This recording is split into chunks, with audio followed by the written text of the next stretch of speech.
ونصلي على رسوله الكريم أما بعد فأعوذ بالله من الشيطان الرجيم بسم الله الرحمن الرحيم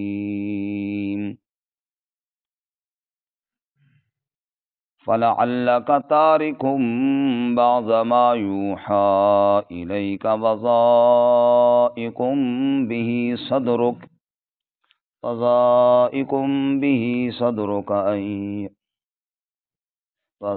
ایک برقع پیچھے جاؤ نا، ٹھیک جا رہے تھے پہلے، ایک پیچھے جاؤ، بس یہ فَلَعَلَّكَ تَارِكٌ بَعْضَ مَا يُوحَى إِلَيْكَ وَضَائِقٌ بِهِ صَدْرُكَ أَن يَقُولُوا لَوْلَا أُنزِلَ عَلَيْهِ كَنزٌ أَوْ جَاءَ مَعَهُ مَلَكٌ إِنَّمَا أَنتَ نَذِيرٌ وَاللَّهُ عَلَى كُلِّ شَيْءٍ وَكِيلٌ أَمْ يَقُولُونَ افْتَرَاهُ قُلْ فَأْتُوا بِعَشْرِ سُوَرٍ مِثْلِهِ مُفْتَرَيَاتٍ وَادْعُوا مَنِ اسْتَطَعْتُم مِّن دُونِ اللَّهِ إِن كُنتُمْ صَادِقِينَ فَإِن لَّمْ يَسْتَجِيبُوا لَكُمْ فَاعْلَمُوا أَنَّمَا أُنزِلَ بِعِلْمِ اللَّهِ وَأَن لَّا إِلَٰهَ إِلَّا هُوَ فَهَلْ أَنتُم مُّسْلِمُونَ فَلَعَلَّكَ تَارِكٌ بَعْضَ مَا يُوحَىٰ إِلَيْكَ، پس شاید کہ آپ چھوڑنے والے ہیں بعض وہ حصہ جو وحی کیا گیا آپ کی جانب، وَضَائِقٌ بِهِ صَدْرُكَ، اور تنگ ہونے والا ہے اس کے ساتھ آپ کا سینہ، أَن يَقُولُوا، کہ وہ کہتے ہیں، لولا انزل علیہ کنز، کیوں نہیں اتارا گیا اس پر کوئی خزانہ، او جاء معہ ملک، یا کیوں نہیں آیا آپ کے ساتھ کوئی فرشتہ، انما انت نذیر، بے شک آپ ڈرانے والے ہیں، واللہ علی کل شیء وکیل، اور اللہ ہر شے پر نگہبان ہے۔ ام یقولون افطرا، کیا وہ کہتے ہیں کہ آپ نے گھڑ لیا ہے اس کو، قل فأتوا بعشر سور مثلی، آپ کہہ دیجئے پس لے آؤ 10 صورتیں اس جیسی، مفتریات کھڑی ہوئی، وادعوا من استطعتم من دون اللہ، اور بلا لو جن کو طاقت رکھتے ہو اللہ کے علاوہ، ان کنتم صادقین، اگر تم سچے ہو تو، فَإِن لَّمْ يَسْتَجِيبُوا لَكُمْ، پس اگر وہ بات نہ مانے تمہارے لیے، فَاعْلَمُوا، پس جان لو، انما انزل بعلم اللہ، بے شک وہ اتارا گیا ہے اللہ کے علم کے ساتھ، وَأَن لَّا إِلَٰهَ إِلَّا هُوَ، اور یہ کہ کوئی الہ نہیں سوائے اس کے، فَهَلْ أَنتُم مُّسْلِمُونَ، پس کیا تم فرما برداری کرنے والے ہو۔ سبحان ربک رب العزت عما یصفون، وسلام علی المرسلین، والحمد للہ رب العالمین۔ اللہم صل علی محمد وعلی آل محمد، کما صلیت علی ابراہیم وعلی آل ابراہیم انک حمید مجید۔ اللہم بارک علی محمد وعلی آل محمد، کما بارکت علی ابراہیم وعلی آل ابراہیم انک حمید مجید۔ معزز سامعین، سورہ ہود کا دوسرا رکوع، آیات نمبر 12، 13 اور 14 آپ کے سامنے تلاوت کی ہیں۔ اللہ رب العزت ان کے مطابق صحیح بیان کی توفیق عطا فرمائے اور ہمیں قرآن و سنت پر عمل کرنے کی توفیق عطا فرمائے۔ اس سے قبل گزشتہ سبق میں آپ حضرات نے ناشکر انسان پر اللہ کی طرف سے شکوہ سنا۔ رب العالمین فرماتے ہیں کہ انسان کی حالت یہ ہے، اگر ہم کوئی نعمت دے کر اسے لیں تو مایوس ہو جاتا ہے، تکلیف کے بعد نعمتیں ملیں تو عیاشیوں میں لگ کر فخر کرنے لگتا ہے۔ ہاں، کچھ لوگ ہیں جو صبر کرنے والے ہیں اور نیک اعمال والے، لیکن اکثریت یہی ہے کہ ناشکری ہے۔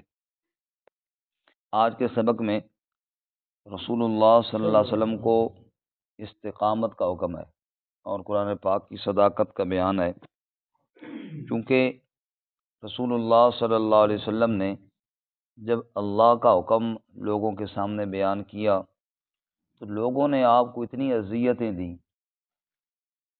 جسمانی اذیتوں سے بڑھ کر زبان کی اذیتیں زیادہ ہوتی ہیں۔ کہتے ہیں نا، تیر تلواروں کے زخم پھر بھی بھر جاتے ہیں، لیکن زبان کے لگے ہوئے زخم کبھی نہیں بھرتے۔ کبھی آپ کو شاعر کہتے، کبھی آپ کو مجنون کہتے، نعوذ باللہ، کبھی کاہن، کبھی کیا اور کبھی کیا، حتیٰ کہ کوئی کہتا اللہ کو آپ کے علاوہ اور کوئی نہیں ملا تھا جس کو رسول بناتا۔ کوئی کہتا جی آپ میں اللہ نے کیا خوبی دیکھی کہ اللہ نے آپ کو رسول بنا دیا، نعوذ باللہ من ذالک، اس طرح کی بات ہے۔ اب ظاہر بات ہے آپ صلی اللہ علیہ وسلم کے اندر بھی دل تھا اور ان تمام باتوں کا یقیناً دل پر اثر ہوتا کہ انسان کائنات کا سب سے ذہین انسان ہو اور اللہ کی طرف سے منتخب شدہ رسول ہو اور کوئی اسے مجنون کہہ رہا ہو، کوئی کیا کہہ رہا ہو اور کوئی کیا، دل پہ اثر تو یقیناً ہوتا ہے۔ تو اللہ تعالیٰ آپ صلی اللہ علیہ وسلم کو ہمت دلا رہے ہیں، ان کی باتوں کی وجہ سے آپ نے یہ کام نہیں چھوڑنا جو میں نے آپ کے ذمہ لگایا ہے۔ وہ کہتے رہیں جو کہتے ہیں، اس لیے آپ نے ان کی باتوں کی پرواہ نہیں کرنی، آپ نے میرے حکم کی پابندی کرنی ہے۔ الفاظ یہ اختیار کیے، فَلَعَلَّكَ تَارِكٌ بَعْضَ مَا يُوحَىٰ إِلَيْكَ، پس شاید کہ آپ چھوڑنے والے ہیں جو آپ کی جانب وحی کی گئی ہے۔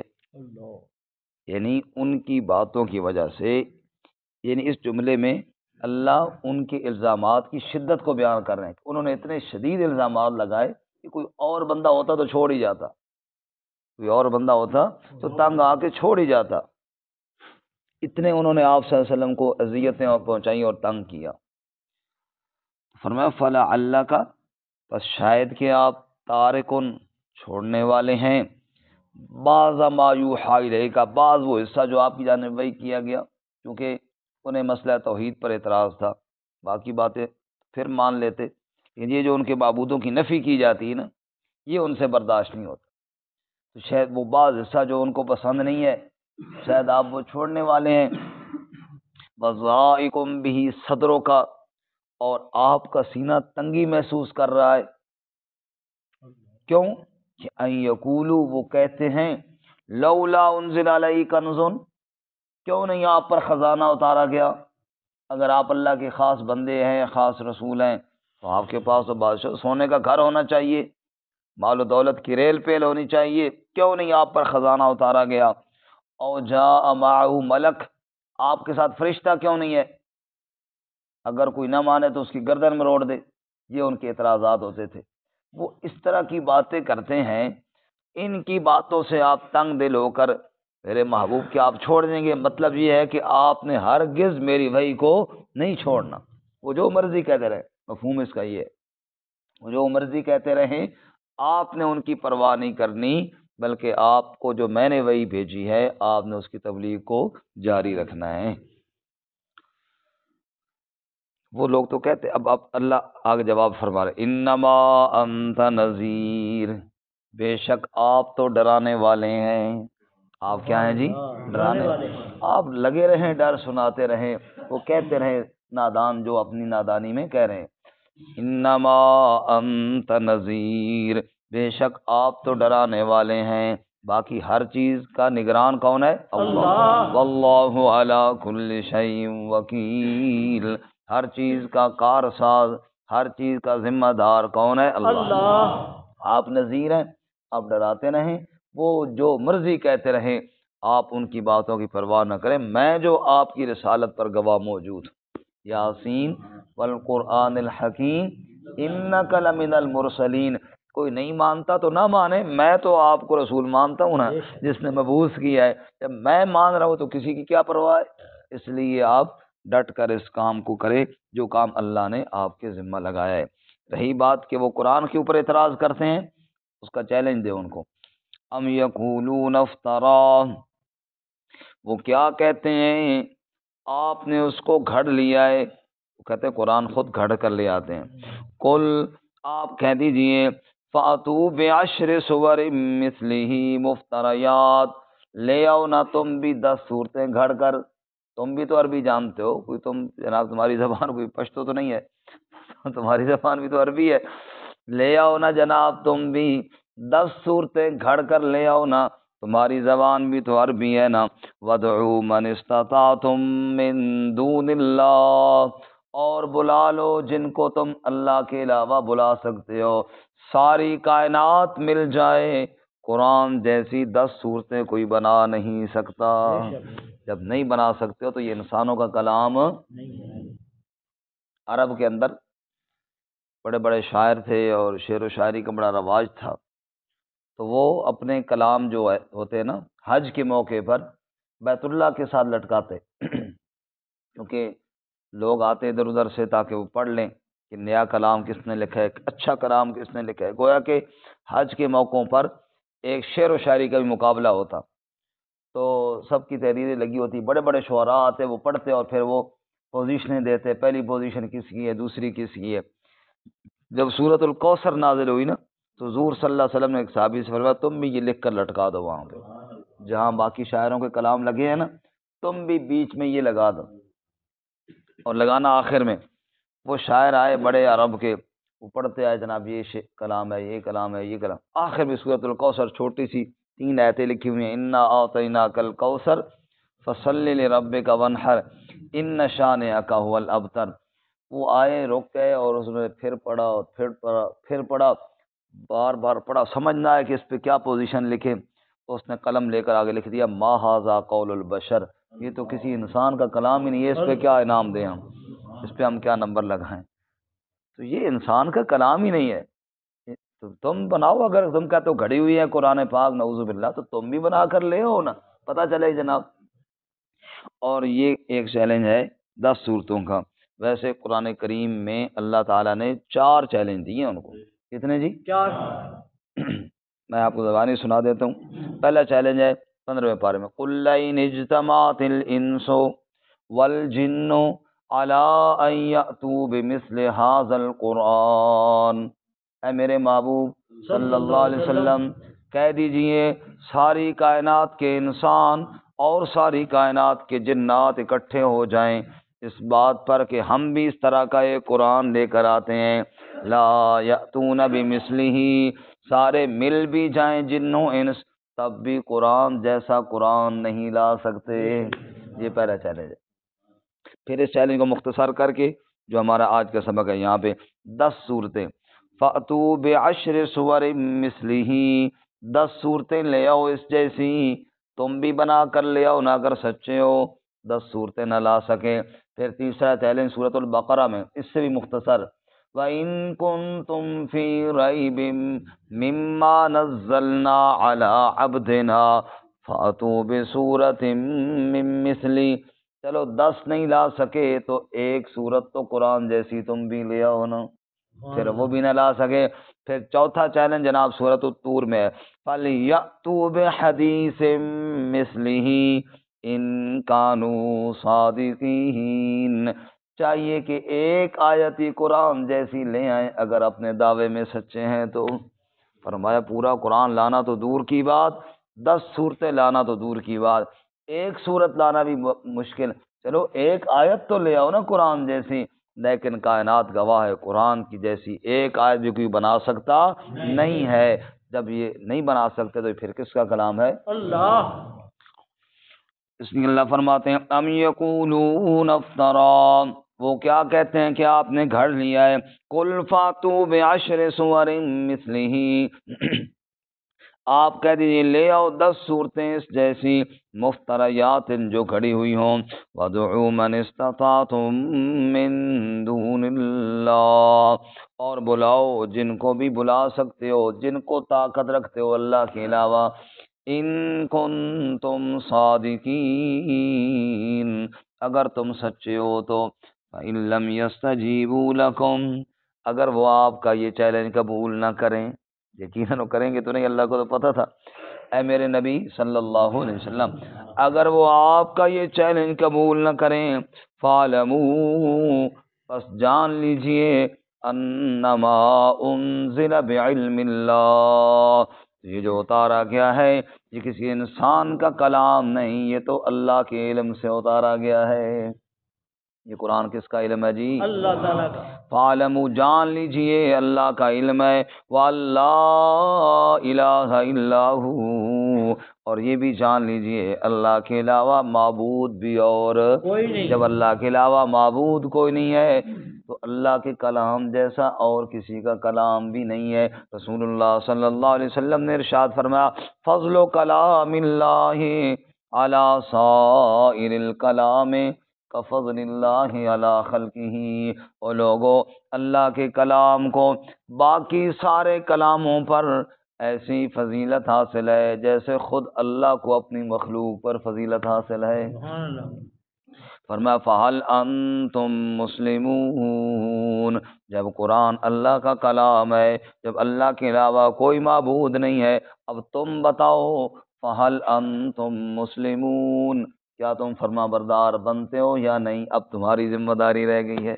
یعنی قرآن میں بھی کوئی شک نہیں، صاحب قرآن حضرت محمد ذیشان صلی اللہ علیہ وسلم میں بھی کوئی شک نہیں، تو پھر تم بتاؤ تمہارا کیا خیال ہے؟ فَعَلَمْ تُم مسلمون، اللہ اور اس کے رسول اور اللہ کے کلام کی اتباع کرنی چاہیے یا نہیں کرنی چاہیے، یہ تم خود فیصلہ کرو۔ مطلب یہ ہے کہ اب تمہارے پاس اور کوئی راستہ نہیں ہے، یہی راستہ ہے کہ جو قرآن پاک اللہ تعالیٰ نے بھیجا ہے اس کی اتباع کی جائے۔ اللہ ہمیں اتباع کی توفیق عطا فرمائے۔ فَلَعَلَّكَ تَارِكٌ بَعْضَ مَا يُوحَىٰ إِلَيْكَ، بس شاید کہ آپ چھوڑنے والے ہیں بعض حصہ وہ جو وحی کیا گیا آپ کی جانب، وَضَائِقٌ بِهِ صَدْرُكَ، اور تنگ کرنے والے ہیں اس کے ساتھ اپنے سینے کو، أَن يَقُولُوا، کہ وہ کہتے ہیں، لَوْلَا أُنزِلَ عَلَيْهِ كَنزٌ، کیوں نہیں اتارا گیا آپ پر کوئی خزانہ، او جاء معه ملک، یا کیوں نہیں آیا آپ کے ساتھ کوئی فرشتہ، انما انت نذیر، بے شک آپ تو ڈرانے والے ہیں، واللہ علی کل شیء وکیل، اور اللہ ہی ہر چیز پر کارساز ہے۔ ام یقولون افترا، وہ کیا کہتے ہیں کہ آپ نے اس کو گھڑ لیا ہے، قل فأتوا بعشر سور مثلی، آپ کہہ دیجئے پس لے آؤ 10 صورتیں اس جیسی، مفتریات جو کھڑی ہوئی ہوں، وَادْعُوا مَنِ اسْتَطَعْتُم مِّن دُونِ اللَّهِ، اور بلا لو جن کو بلا سکتے ہو اللہ کے علاوہ، ان کنتم صادقین، اگر تم سچے ہو تو، فَإِن لَّمْ يَسْتَجِيبُوا لَكُمْ، پس اگر وہ جواب نہ دیں تمہیں، فَاعْلَمُوا، پس جان لو، انما انزل بعلم اللہ، بے شک وہ اتارا گیا ہے اللہ کے علم کے ساتھ، وَاللَّهُ الہ الا ہُوَ، اور یہ بھی جان لو کہ اللہ کے علاوہ کوئی الہ نہیں ہے، فَهَلْ أَنْتُمْ مُسْلِمُونَ، بس کیا تم فرما برداری کرنے والے ہو؟